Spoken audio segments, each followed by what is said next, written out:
నమస్కారం అండి. మాటే మంత్రంలో నేను మీ మాధవి.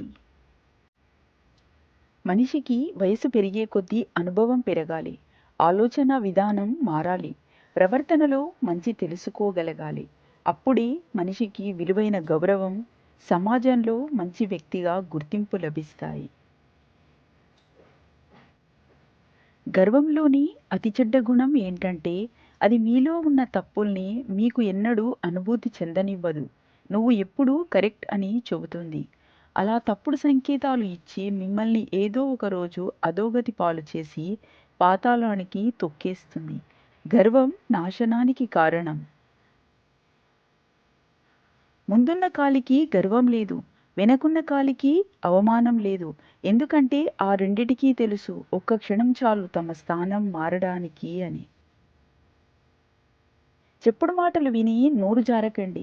మీరు విన్నది, అన్నది నిజం కాకపోతే ఇప్పటివరకు మీ మీద ఉన్న మంచితనం, గౌరవం మంచులా కరిగిపోతాయి.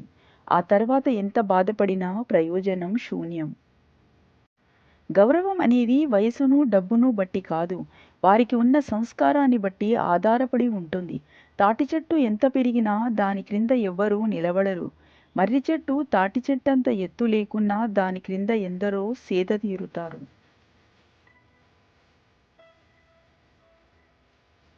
జీవితంలో 3 విషయాలు గుర్తుపెట్టుకోండి. మీ మీద నమ్మకం లేని వారికి సంజాయిషీ చెప్పాల్సిన అవసరం లేదు. మీకు గౌరవం లేని చోట మీరు ఉండవలసిన అవసరం లేదు. మీ కన్నీళ్లకు విలువనివ్వని వారి కోసం అస్సలు బాధపడవలసిన అవసరం లేదు. ఎవరో మిమ్మల్ని కాదన్నారని మీరు నిరాశ చెందాల్సిన అవసరం లేదు. ఒకరికి నచ్చని వస్తువు మరొకరికి ఎంతో బాగా నచ్చుతుంది.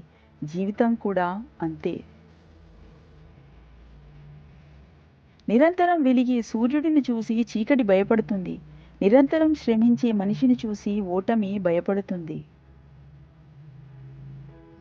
అర్థం చేసుకునే వాళ్లకు వివరించాల్సిన అవసరం లేదు. అన్నిటికీ విమర్శించే వాళ్లను పట్టించుకోవాల్సిన అవసరం లేదు. ఎప్పుడూ ఇంకొకరి బలహీనతలతో ఆడుకోవడానికి ట్రై చేయవద్దు. టెంపరరీగా మీరు గెలిచి వారిపై ఆధిక్యత సాధించవచ్చేమో కానీ పర్మనెంట్గా వారి దృష్టిలో మాత్రం ఓడిపోయి అసహించుకోబడతారు. చరిత్ర సృష్టించేవాడు ఎప్పుడూ మాటలు చెప్పడు, చేతలతో చేసి చూపిస్తాడు. ఒక్కడిగానే వస్తాడు, ప్రజల గుండెల్లో నిలుస్తాడు, చరిత్ర సృష్టించే తీరుతాడు.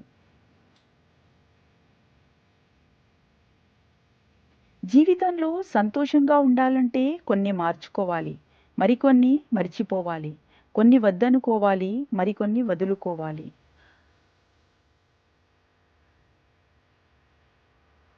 బంధాన్ని కాపాడుకోవడానికి తల వంచాల్సి వస్తే వంచేయి.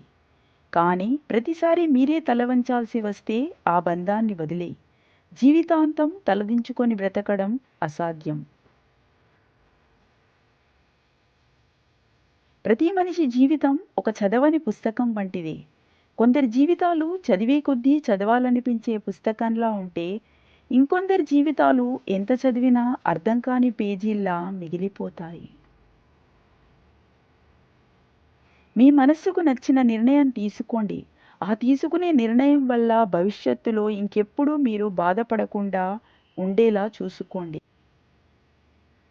ఓటమికి దగ్గర కాకుండా ఉండాలంటే గెలవాలన్న తపన మీలో ఎప్పటికీ తగ్గకూడదు.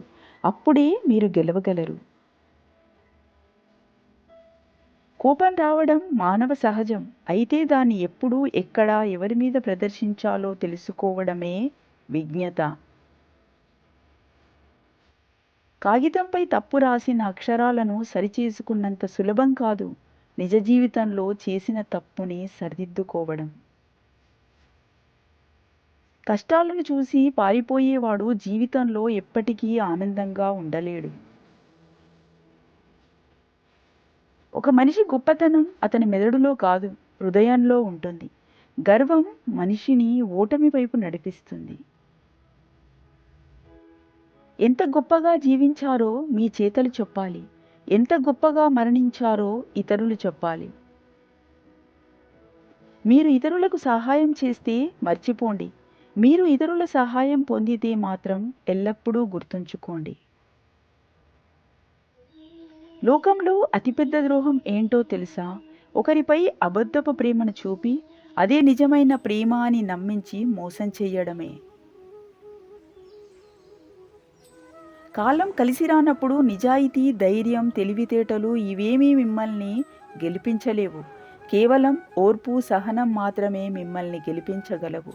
కాబట్టి చెడు రోజుల్లో మీకు ఉండాల్సింది ఓర్పు, సహనం మాత్రమే. గమ్యం తుదిమెట్టు చేరాక అన్ని బంధాలు మరిచి గర్వంతో ఒంటరి జీవనం సాగించకండి. గమ్యం చేరుటకు చేయూతనిచ్చిన చేతులను విడవకండి. కలిసి నడిచిన కాళ్లను మరవకండి. బాధ కలిగినప్పుడు కన్నీటిని వదిలే బదులు ఆ కన్నీటికి కారణమైన వారిని వదిలివేయడం ఉత్తమం. Thank you so much for watching this video.